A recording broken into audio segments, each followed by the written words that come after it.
BNP ২০০১ সাল থেকে ২০০৬ সাল পর্যন্ত যখন দেশ পরিচালনার দায়িত্বে ছিল, তার আগে এই যেই স্বৈরাচারকে বিদায় করা হয়েছিল, সেই স্বৈরাচার যখন দেশ ক্ষমতায় ছিল, সেই সময়ে কিভাবে তারা দুর্নীতিতে দুর্নীতি ছেয়ে ফেলেছিল দেশকে এবং ২০০১ সালে দায়িত্ব পাবার পরে কিভাবে খালেদা জিয়ার সরকার ধীরে দুর্নীতির অবস্থার উন্নতি ঘটিয়েছিল।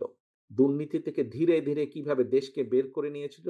একটি আন্তর্জাতিক সংস্থার আ যে আ সংস্থার যে এনালাইসিস, সেই এনালাইসিস একদম পুরা সুন্দরভাবে তোমাদের সামনে তুলে ধরা হয়েছে সেই লিফলেটটার মধ্যে।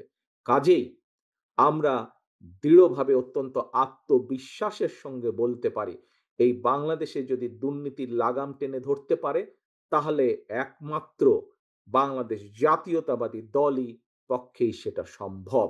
সেইটি করা সম্ভব একমাত্র। কারণ আমরা অতীতে করেছি, আমরা ইনশাআল্লাহ ভবিষ্যতে দেশের মানুষ সুযোগ দিলে ভবিষ্যতে ইনশাআল্লাহ আমরা সেই কাজটি করিয়ে দেখাতে পারব।